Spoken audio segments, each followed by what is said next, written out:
नमस्कार दोस्तों, जय श्री श्याम। जैसा कि आपने थंबनेल देखा है, आज की वीडियो में हम बात करेंगे हमारी जो एसबीआई की एएमसी है, जो इंडिया में नंबर 1 पोजीशन पे आती है। इसका हमें आपको एक ऐसा म्यूचुअल फंड स्कीम बताएंगे जिसमें अगर आप निवेश करते हो, अगर ये स्कीम जब से लॉन्च हुई थी, जब से लेके अभी तक अगर आपने यहाँ पे 5,000 रुपए की एसआईपी कराई होती तो यहाँ पे 1 करोड़ से ज्यादा की आप वेल्थ क्रिएट कर चुके होते। लेकिन करंट टाइम में भी अगर आप निवेश करना चाहते हो तो इसका फ्यूचर काफी ज्यादा अच्छा है, यहाँ पे निवेश कर सकते हो। पर्टिकुलर हमारा जो फंड है इसका कंप्लीट एनालिसिस करेंगे एंड आपको कैलकुलेशन भी बताएंगे। एंड पूरा वीडियो बहुत ज्यादा इंपॉर्टेंट होने वाला है, इसलिए पूरा वीडियो वॉच करना, बिल्कुल भी स्किप मत करना। तो चलिए शुरू करते हैं। चैनल पर नए हो तो चैनल को सब्सक्राइब कर देना और बेल आइकन के बटन को दबा देना। तो यहाँ पे दोस्तों सबसे पहले तो बात आती है कि सर हमारा फंड कौन सा है। देखो, अगर हम हमारे फंड की बात करें तो हमारी स्कीम का नाम है एसबीआई स्मॉल कैप। ठीक है, अब एसबीआई स्मॉल कैप स्कीम है तो नाम से आपको पता पड़ रहा है कि बहुत बढ़िया स्कीम है, स्मॉल कैप कैटेगरी का फंड है।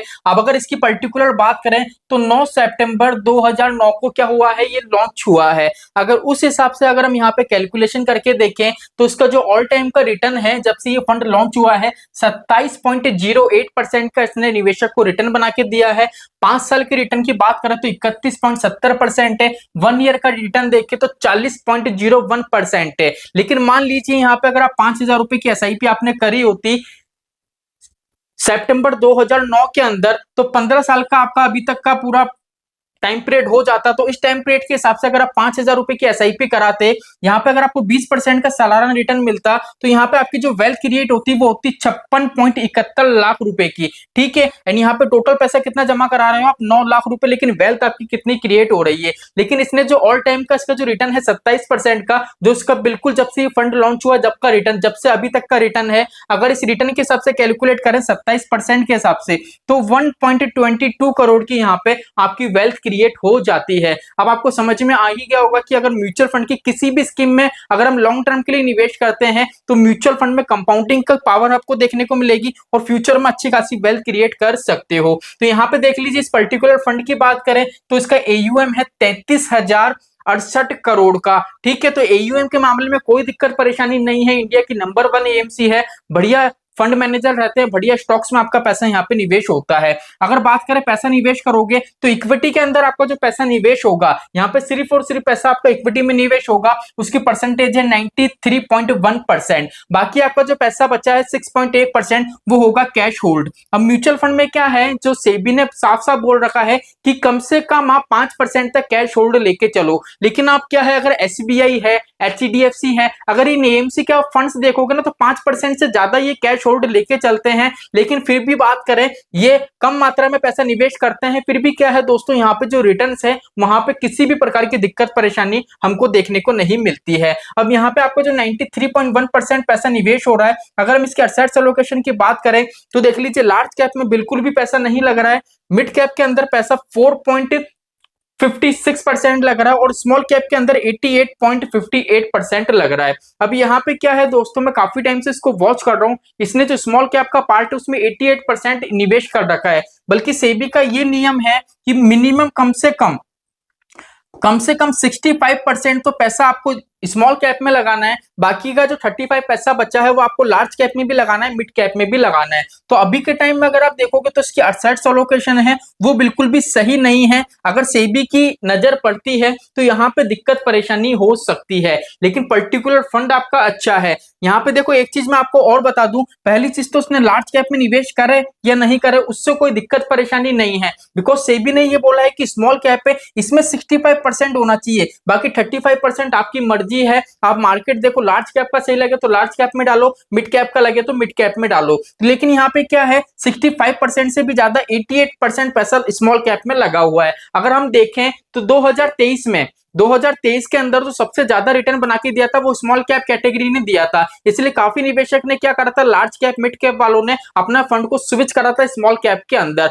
अब 2024 में आपने देखा होगा सेबी ने एक रिपोर्ट मांगी थी स्ट्रेस टेस्ट की। वो स्ट्रेस टेस्ट की रिपोर्ट इसलिए मांगी थी बिकॉज क्या हुआ था, फंड मैनेजर ने स्मॉल कैप कैटेगरी वालों ने यहाँ पे स्मॉल कैप कैटेगरी में जो पैसा निवेश कर रखा था ना 88, 90%, 95% पैसा निवेश कर रखा था, तो उसको बैलेंस करने के लिए स्ट्रेस टेस्ट की रिपोर्ट मांगी थी। लेकिन अगर अगर अभी पर्टिकुलर बहुत सी अगर म्यूचुअल फंड स्कीम इसी तरीके का काम करती रही तो हो सकता है सेबी वापस से स्ट्रेस टेस्ट की जो रिपोर्ट है 2025 वाले टाइम में भी हमको ये चीज देखने को मिले। लेकिन अभी के टाइम में आपको कोई दिक्कत परेशानी नहीं आएगी, बिकॉज क्या है, स्टेबल फंड है। अगर सेबी इनसे रिपोर्ट भी मांगती है, ये 65% पे अगर अपनी एलोकेशन है उसको भी सेट करते हैं, तो भी आपको रिटर्न में यहाँ पे आपको किसी प्रकार की दिक्कत परेशानी को देखने को नहीं मिलेगी। चलिए बात करते हैं होल्डिंग की। तो होल्डिंग की बात करें तो यहाँ पे आपका जो पैसा निवेश होगा, टोटल स्टॉक आपको देखने को मिलेंगे वो 55 स्टॉक देखने को मिलेंगे। और जो 55 स्टॉक होंगे वो किस किस सेक्टर के होंगे, तो वैसे तो बहुत सारे सेक्टर हैं, लेकिन इसके जो टॉप 5 सेक्टर हैं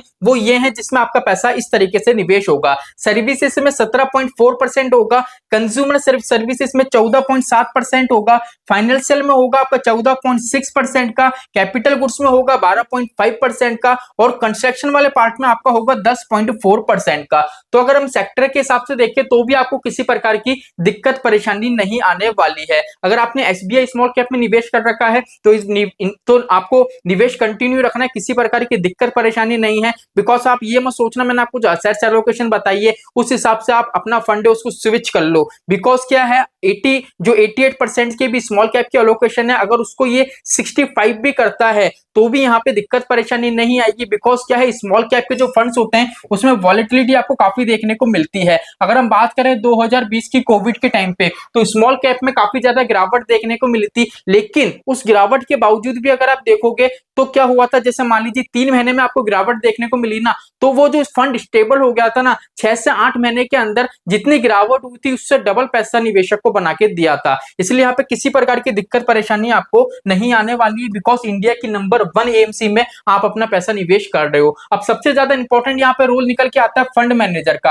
अब फंड मैनेजर की बात करें तो मई 2024 में चेंज हुए हैं, ठीक है, नए फंड मैनेजर आए हैं जिनका नाम है मोहन लाल जी। अब मोहन लाल जी जब आए थे इस फंड के अंदर तो इस फंड की जो एनएवी थी वो थी 174 रुपीस की। अभी करंट टाइम में अगर आप देखोगे 15 सितंबर को, वीडियो आपको लेट मिल रहा होगा, लेकिन 15 सितंबर को अगर आप इसकी एनएवी देखोगे, बिकॉज आज 16 तारीख है, तो यहाँ पे इसकी एनएवी है 212.68 रुपीस की। मतलब एनएवी प्राइस के हिसाब से आपको किसी प्रकार की दिक्कत परेशानी नहीं लग रही है कि फंड मैनेजर चेंज हुए हैं तो इस फंड में कोई खामी हो, किसी प्रकार की कोई गिरावट देखने को मिल रही हो, ऐसा कुछ भी नहीं हो रहा है। बिकॉज अगर हम 1 मंथ का रिटर्न देखें तो देख लीजिए अभी स्मॉल कैप काफी रिटर्न बना के नहीं दे रहे हैं, बिकॉज काफी एनओएफ है वो थीमेटिक और सेक्टरल लॉन्च हुए हैं, जिससे क्या है काफी निवेशक थीमेटिक और सेक्टरल जो एनओएफ है वहां पे अपना पैसा निवेश कर रहे हैं। उसके बाद भी अगर आप देखोगे तो एसबीआई का जो ये फंड है यहाँ पे 1 मंथ का जो रिटर्न है 5.49% का इसने निवेशक को रिटर्न बना के दिया है। अगर हम बात करें इसके 6 मंथ के रिटर्न की तो देख लीजिए 33.44% का रिटर्न है, काफी बढ़िया चीज है, आप यहाँ पे निवेश कर सकते हो। चलिए अब बात कर लेते हैं इसके कुछ इंपॉर्टेंट रेशो की, जिससे कंसेप्ट और ज्यादा क्लियर हो सके। अगर एक्सपेंस रेशो की बात करें तो हमारा डायरेक्ट प्लान है तो यहाँ पे एक्सपेंस रेशो है 0.63% का है, यहाँ पे दिक्कत परेशानी नहीं आएगी। एक्सिट लोड का कंसेप्ट बिल्कुल सीधा सा है, अगर 1 साल के अंदर अंदर अगर आप आपका पैसा निकालते हो तो जितने भी आपके शॉर्ट टर्म के यूनिट होंगे उस पर 1% का एक्सिट लोड आपका लगेगा।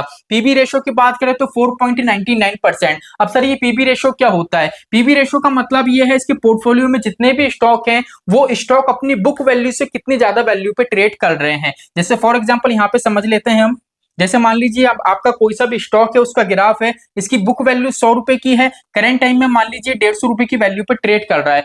अब यहाँ से क्या होगा, बुक वैल्यू से ट्रेड वैल्यू का जो परसेंटेज निकालेंगे एवरेज, वो हमारी कहलाती है पीबी रेशो। तो ये पीबी रेशो बताता है पीबी रेशो जितना ज्यादा होगा, 2% से जितना ज्यादा होगा उतना ही हमारे फंड में जितने भी स्टॉक हैं वो काफी अच्छी वैल्यू पे ट्रेड कर रहे हैं, इसलिए हमको यहाँ पे बेनिफिट देखने को मिलेगा। अगर अल्फा की बात करें तो अल्फा 4.79%। अल्फा का मतलब ये होता है पर्टिकुलर म्यूचुअल फंड की जितनी भी स्कीम होती हैं सभी का अपना अपना बेंचमार्क होता है। मान लीजिए कोई सा भी फॉर एग्जांपल मान लीजिए बेंचमार्क की परसेंटेज 20% है और पर्टिकुलर हमारा फंड 25% का रिटर्न दे रहा है, तो बेंचमार्क से कितना परसेंट ज्यादा रिटर्न दे रहा है? 5%। अब जितना ज्यादा वो परसेंटेज में रिटर्न देगा वो हमारा हो जाता है अल्फा, और वही परसेंटेज आपको अल्फा के रूप में बताई जाती है। अगर बीटा की बात करें तो 0.64%। बीटा यहाँ पे 1% के भी काफी ज्यादा अंदर है। बीटा अगर 1% के अंदर होता है तो पर्टिकुलर हमारा जो फंड है वो मार्केट से कम रिस्क लेके हमको अच्छा खासा रिटर्न बना के देता है। तो आई होप आज की वीडियो आपको अच्छा लगा होगा। वीडियो अच्छा लगा हो तो वीडियो को लाइक करना, चैनल को सब्सक्राइब करना। जय श्री श्याम दोस्तों, जय श्री राधे।